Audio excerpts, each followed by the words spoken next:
नमस्कार विद्यार्थी मित्रांनो, सचिन जाधव अकॅडमी या यूट्यूब चॅनलवर आपले स्वागत आहे.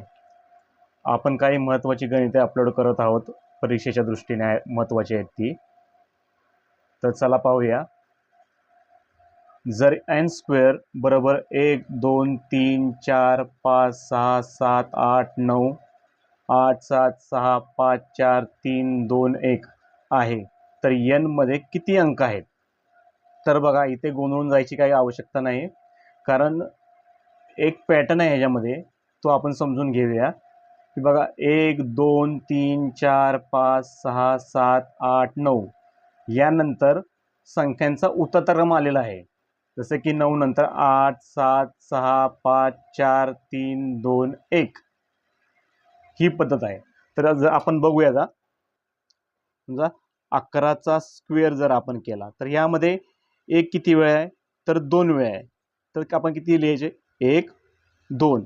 त्यानंतर त्याचा उतरता क्रम 2च्या नंतर 1 येतो. तसेच 111चा स्क्वेअर आपण बघूया. 1 किती वेळ आहे? 1 2 3 3 वेळेस आहे, म्हणून 1 2 3. आता याचा उतरता क्रम 3 नंतर 2 1. तसंच 1 2 3 4 चा स्क्वेअर बघूया. त्यात एक अंक हा किती वेळ आलेला आहे? 4 वेळेस आलेला आहे. 1 2 3 4. आता 4 नंतर त्याचा उतरता क्रम 3 2 1 असाच हा प्रकार आहे. त्यामुळे 1 2 3 4 हे अंक 9 पर्यंत आलेले आहेत आणि 9 नंतर त्याचा उतरता क्रम आलेला आहे. तर हे कसं असणार? 1 2 3 4 5 6 7 8 9 यांचा स्क्वेअर. तर 9 हा अंक, एक हा अंक किती वेळेस आहे?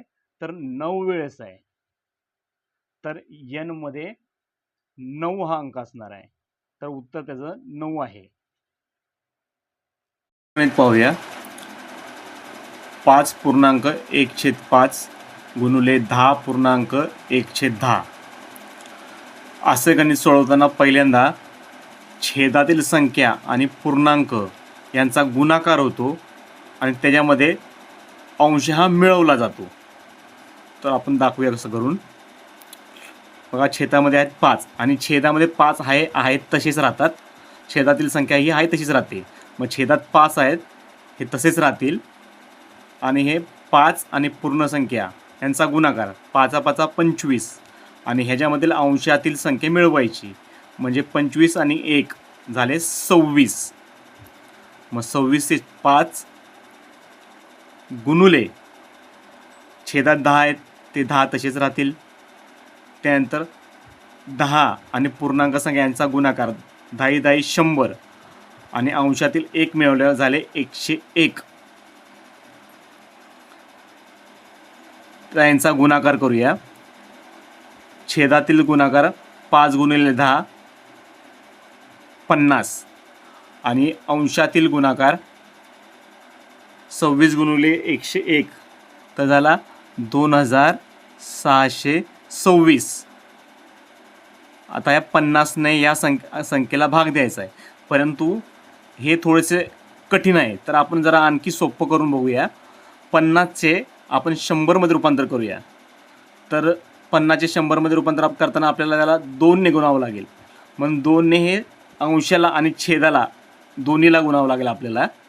बघूया, 2626 छेद 50 गुणुले 2/2. आता कसं येईल हे?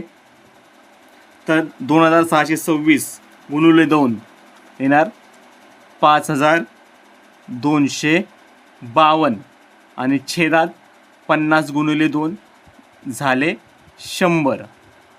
तर छेदात ज्यावेळेस 10 100 असे असतात तर 1च्या पुढे जेवढे शून्य आहेत तेवढा दशांश हा डावीकडे सरकतो अंशामध्ये. तर छेदामध्ये 1 नंतर 2 शून्य आहेत, मग अंशातील संख्येचा दशांश हा 2 संख्येने डावीकडे सरकणार. म्हणजे याचं उत्तर काय येणार आपलं? 52.52. तिसरं गणित पाहूया. जर 2 संख्यांचे गुणोत्तर 5 7 आहे आणि त्यांच्या वर्गाची बेरीज 296 असेल तर त्या दोन संख्या कोणत्या? तर आपण रचना करून घेतलेली आहे बघा. 5x आणि 7x यांच्या वर्गाची बेरीज ही 296 आहे. तर आता आपण पहिल्यांदा हा कंस सोडून घेऊया. 5x तर आता वर्गमूळ 25x स्क्वेअर येईल. 25x square plus 7x 49x square बरोबर 296. आता 25x स्क्वेअर अधिक 49x स्क्वेअर ची बेरीज झाली 74x स्क्वेअर बरोबर 296. आता x स्क्वेअर इथे जाईल आणि हे 74 आहेत, हे त्या साईडला जाऊन छेदामध्ये जातील. 296 छेद 74. आता आपण याला भाग देऊया. 74 एके 74, 74 चोक 296 म्हणून एक्स स्क्वेअर बरोबर किती आले तर 4. तर 4 हा 2चा वर्ग हा 4 आहे म्हणून x बरोबर 2. तर xची किंमत ही 2 आहे.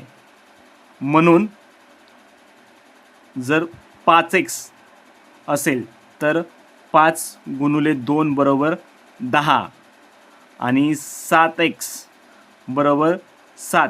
xची किंमत 2 म्हणून 7 दुने 14. तर 10 आणि 14 ह्या त्या दोन संख्या असतील.